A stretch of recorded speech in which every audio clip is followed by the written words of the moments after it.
Hello students, हमने BA BSc first year की algebra की बुक का 8th चैप्टर स्टार्ट किया हुआ था, जो है हमारे पास ट्रांसफॉर्मेशन ऑफ इक्वेशंस, जिसमें हम 8.1 कर चुके हैं। आज हमारी 8.2 स्टार्ट हो जाएगी। इसको भी हम 2 वीडियो में कंप्लीट कर लेंगे और हम 8th चैप्टर को इतना ही करेंगे ताकि आपके लिए ज़्यादा कन्फ्यूज़न क्रिएट ना हो।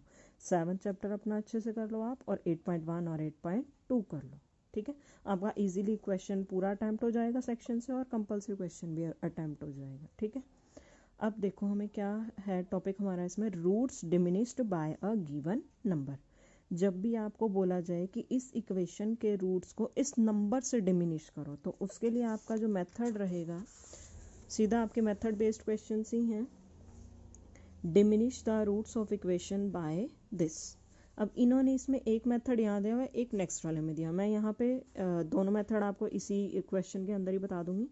अब डिमिनिश रूट्स बाय 1 का क्या मीनिंग है कि अगर इसका रूट x है तो आपको एक नई इक्वेशन ऐसी बनानी है कि इसका रूट x है तो नई वाली इक्वेशन में हर एक रूट में से एक एक सब्ट्रैक्ट होता जाए। मान लो इसके रूट की अगर मैं बात करूँ 2 3 4 है, मान लो इसके रूट, तो ये कहना चाह रहे हैं कि आपको एक ऐसी इक्वेशन बनानी है जिसके रूट्स इससे 1 1 डिमिनिश हो जाए। डिमिनिश का मीनिंग हर एक में से 1 1 सब्ट्रैक्ट हो जाए। मतलब नई इक्वेशन का रूट क्या होगा, 2 - 1 3 - 1 4 - 1।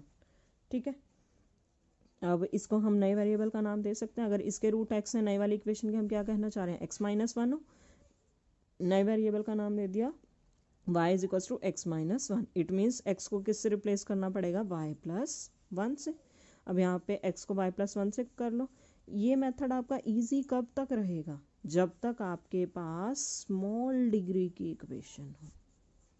स्मॉल डिग्री की इक्वेशन का क्या मीनिंग है, ज़्यादा से ज़्यादा आप स्क्वायर को 2 डिग्री की इक्वेशन हो तो उसको इस मेथड से कन्वर्ट कर पाओगे, 3 डिग्री की हो तो उसको कर पाओगे। चलो और कैलकुलेशन जो भी स्टूडेंट कर सकता है, 4 डिग्री की कर पाओगे। 5 डिग्री में क्या करोगे, 6 डिग्री की आ जाएगी, फिर क्या करोगे, 7 डिग्री की आ जाएगी, फिर क्या करोगे।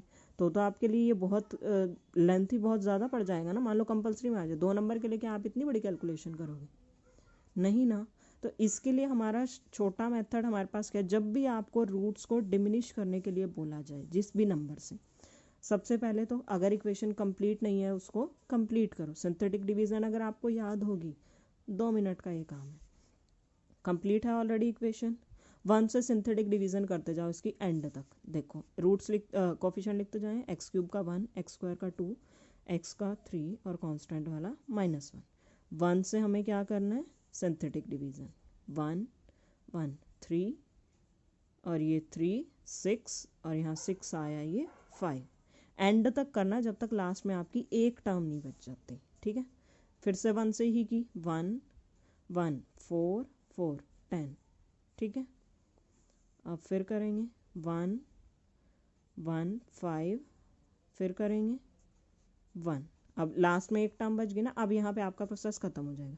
अब इसको लिखेंगे कैसे, एक तो नए वेरिएबल में आप लोग लिखोगे, x में अगर ये थी इक्वेशन तो y में लिख लो, और नीचे से स्टार्ट करते जाना है। अब ये कितने डिग्री की इक्वेशन थी, 3 डिग्री की थी, तो ये भी जो आपकी इक्वेशन आई, क्योंकि हमने एंड तक की है ना सिंथेटिक डिवीजन, तो ये 3 डिग्री की ही इक्वेशन बचेगी। अब यहाँ से स्टार्ट करोगे, ये मेरे पास किसका कोफिशिएंट बनेगा, y³ का। y³ का कोफिशिएंट क्या हो गया, 1, तो ये y³।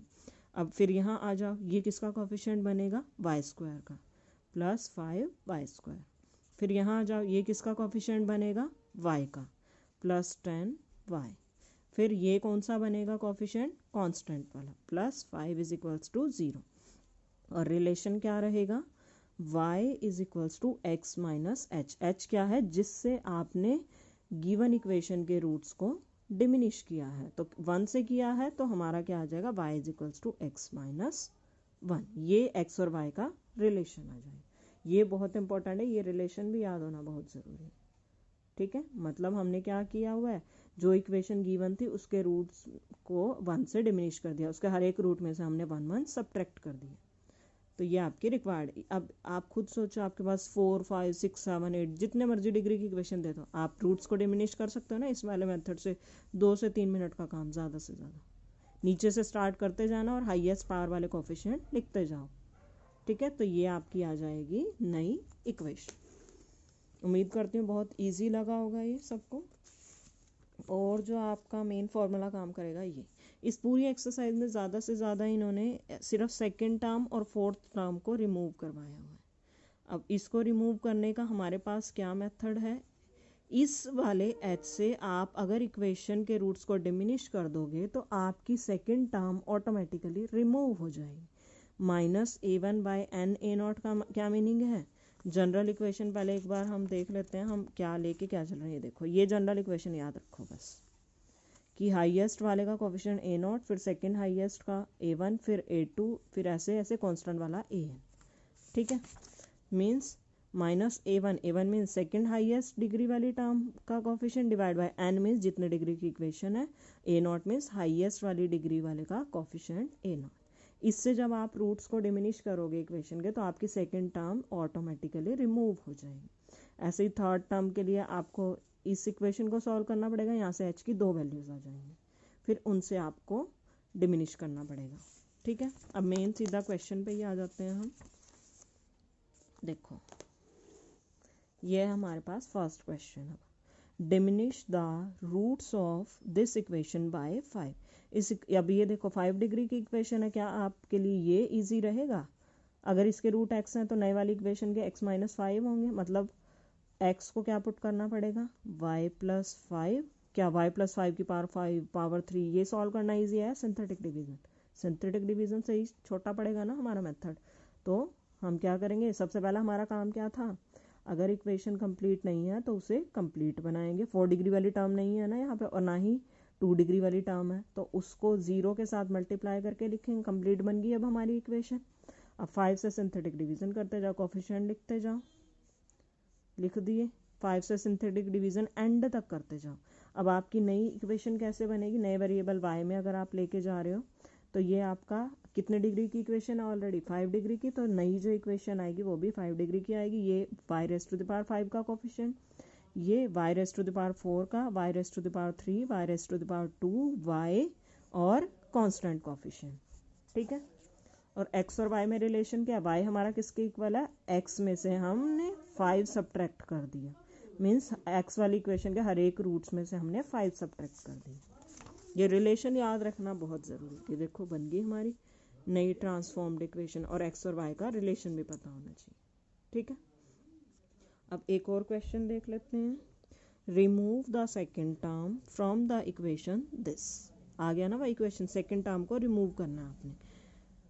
हमने पहले इक्वेशन को कंप्लीट कर लिया, हमने पढ़ा था ना पीछे फॉर्मूला, किस इस h से हम रूट्स को डिमिनिश करेंगे, कैसे, minus a1 by n a naught. a1 हमारा क्या होता था, सेकेंड हाईएस्ट डिग्री का कोफिशिएंट, सेकेंड हाईएस्ट कौन सी, x क्यूब वाली का कोफिशिएंट क्या 4, और a नॉट क्या था, हाईएस्ट डिग्री वाले का कोफिशिएंट 1, और n क्या है, जितने डिग्री की इक्वेशन है, n क्या हो जाएगा 4, वैल्यू पुट कर दो। तो हमारे पास इट मीन्स आपको इक्वेशन को किससे डिमिनिश करना है, इक्वेशन के रूट्स को -1 से डिमिनिश करना है।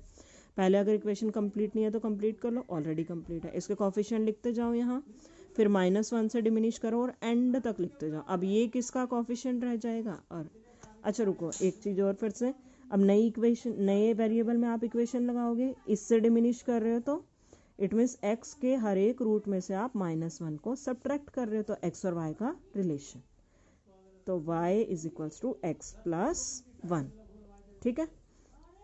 और नई इक्वेशन कैसे बनेगी, अब कितने डिग्री की थी, ये 4 डिग्री की थी, नई वाली 4 की रहेगी। ये x y की पावर 4 का कोफिशिएंट, y की पावर 3 का, y की पावर 2 का, y की पावर 1 का, और ये कांस्टेंट। सेकंड टर्म देखो, अब हमारी सेकंड टर्म कौन सी होनी चाहिए थी, y क्यूब वाली, क्या y क्यूब वाली टर्म यहाँ प्रेजेंट है, नहीं है, इट मीन्स आपकी सेकंड टर्म रिमूव हो चुकी है, ठीक है। सेकंड टर्म रिमूव करने के लिए ये आपका फॉर्मूला काम करेगा, इस वाले रूट से आपको इक्वेशन को डिमिनिश करना है और आपकी सेकंड टर्म ऑटोमेटिकली रिमूव हो जाएगी। और एक चीज़ और याद रखना, इस वाले से आपकी सेकंड रिमूव होगी ना, सेकंड के साथ साथ आपकी फोर्थ टर्म भी साथ के साथ ही रिमूव हो जाएगी।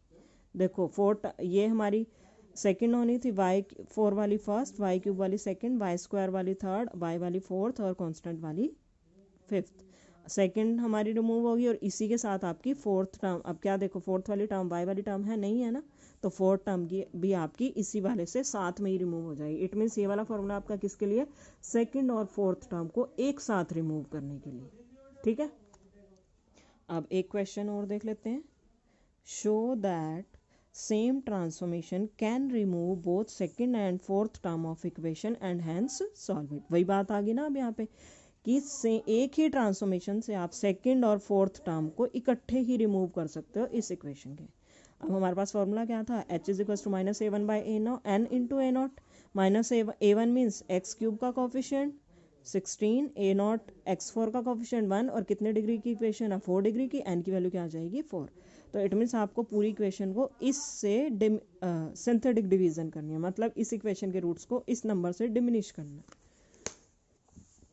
कर दिया, लिख दिए यहाँ पे। अब देखो सेकेंड टर्म वाई क्यूब वाली है या नहीं है, और वाई वाली है नहीं है। इट मीन्स आपकी सेकेंड और फोर्थ टर्म रिमूव हो चुकी है। एक्स और वाई का relation Y is equal to X minus H, बहुत बार बता चुकी हूँ। अब इस इक्वेशन के को आप इजीली कर सकते हो, सेकेंड और फोर्थ रिमूव होगी तो हमारा यहाँ से हो जाएगा y की value plus minus 3 plus minus 2। मैंने पहले भी बताया था कि अब इन्होंने इसको सॉल्व करने के लिए बोला था ना, x वाली इक्वेशन को सॉल्व करने के लिए बोला, तो आपका आंसर y की वैल्यू नहीं होना चाहिए, आपका आंसर x की वैल्यू ही होना चाहिए। x और y का रिलेशन मेरे पास है ना, y की वैल्यू मेरे पास आ चुकी है। अब इसकी हेल्प से मैं x की वैल्यू निकाल सकती हूँ। y की वैल्यू ये है तो x की वैल्यू क्या हो जाएगी, ये हो जाएगी। तो फाइनल आंसर आपका ये वाला नहीं होगा, फाइनल आंसर आपका ये वाला होगा। ठीक है, तो ये आपकी इक्वेशन सॉल्व हो गई। उम्मीद करते हैं सबको समझ में आ गया होगा। नेक्स्ट वाली वीडियो में स्टूडेंट हम 8.2 को कंप्लीट कर लेंगे, 2 ही न्यूमेरिकल रह गए हैं। फिर हम 4th यूनिट की तरफ हम अपना काम करेंगे। लास्ट यूनिट हमारी 4th यूनिट रह जाएगी, उसके हम दोनों चैप्टर करेंगे। ठीक है, अगर किसी का कोई भी डाउट हो तो आप मुझसे पूछ सकते हो। Thank you students.